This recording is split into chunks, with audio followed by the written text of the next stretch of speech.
All right, the Washington Commanders finally get some good injury news as they head into the playoffs. If you're new to the channel, we are Detroit Lions fans, but we have this channel dedicated to teams that just get overlooked by the national media, teams that are kind of underdogs, like the Lions were for so many years. And so we love seeing the Commanders doing well, love seeing the Lions doing well. Let me know in the comments when you became a Commanders, Redskins fan. Was it from childhood? Was there a player that brought you in? Was it a family member? Like how did you become a fan, basically? Let me know in the comments. It's fun to see that. Again, it was with the Redskins, probably. Or maybe just this year. You're like, you know what? Commanders, baby. I'm in. I love it. All right, here's the good injury news. And there's a couple things that we'll talk about. First of all, the first news is Austin Ekeler starts his 21-day practice window. What this means is you get 21 days to kind of ramp up and see if you can play. And with a concussion, that usually means that he's ready, right? It's not like a hamstring or something like that. So this is interesting to me because the running back room has been performing and you don't really need him. However, Dan Quinn said it's great to have him back. We just got done with our walkthrough not long ago, and he's had great workouts, all the speed and everything. But to have him back on the field is really cool. There's a spring in his step for sure, and we'll go through the whole process today, Wednesday, Thursday, Friday, make sure he's good to go. Why this is so good is because he is fresh, and it's hard to find fresh running backs this late into the season. And playoff football, can you run the ball? So to have Brian Robinson, have the other dude that's playing great too, can't think of his name, drop it in the comments. You're like, oh, this idiot. Just drop it in there. Okay, you've got 3 running backs now. And so why... Again, this is great, and this is the good injury news is because you look at your injury report, and this is kind of hard to see, but Jonathan Allen, basically, I'm not going to go through line by line on this, but going into Week 18, a game that is still meaningful, you've got, you're generally good health-wise. Injuries are going to get every team, but if you can have your main players generally good, it's great. So if you look at it, on Wednesday, they were able to give a lot of core veteran players rest days. Zach Ertz type of guys, Jamison Crowder, Terry McLaurin, Austin Ekeler, those full practice, limited Jordan McGee. So it's like, what if we can get Marshawn Lattimore in a couple weeks, right? Don't let him play this week. Let's see if we can get him start the playoffs. All these guys that are resting. So if this injury report really shrinks down, Commanders are in a great spot.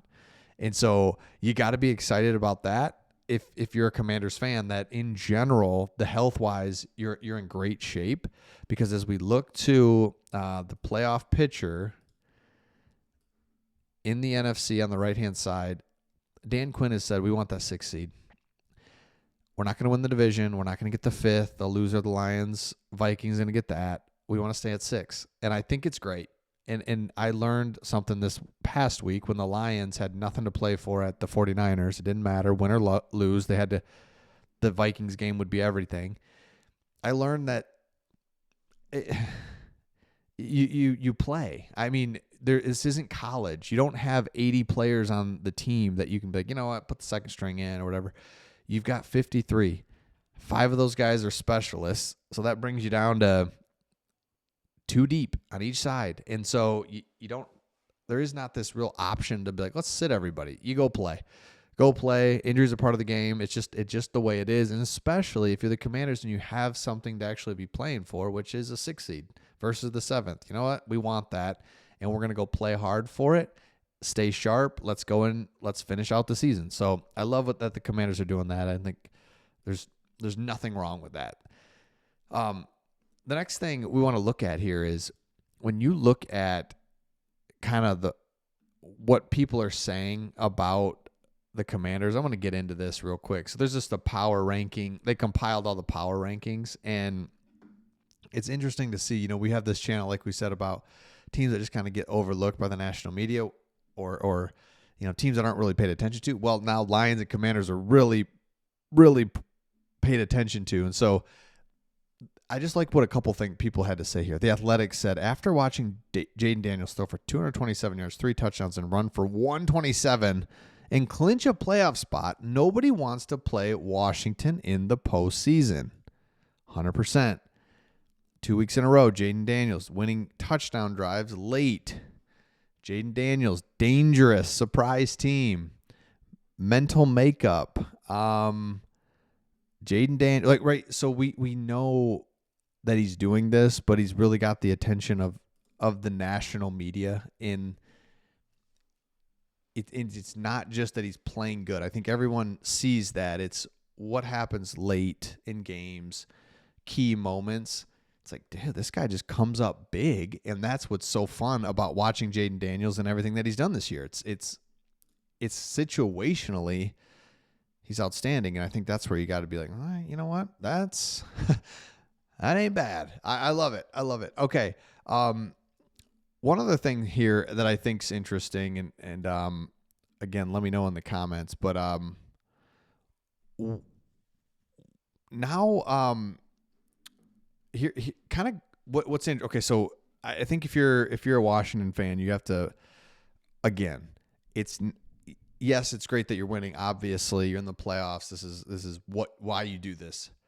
But this is the key. It's the first year of this changeover regime. It's year one. Remember, Dan Campbell, in his first year with the Lions, started off 0-10.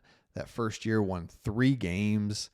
You could seriously tell that, man, this team could be a problem if they ever got talent. You know, they just played hard. They weren't like these bad teams that we have today, Titans, Jags, Raiders. They weren't like that at all. They were not soft. They were like, you had to survive, and you would beat the Lions. But anyway, I say all that to say, the Commanders in year one are already going to the playoffs.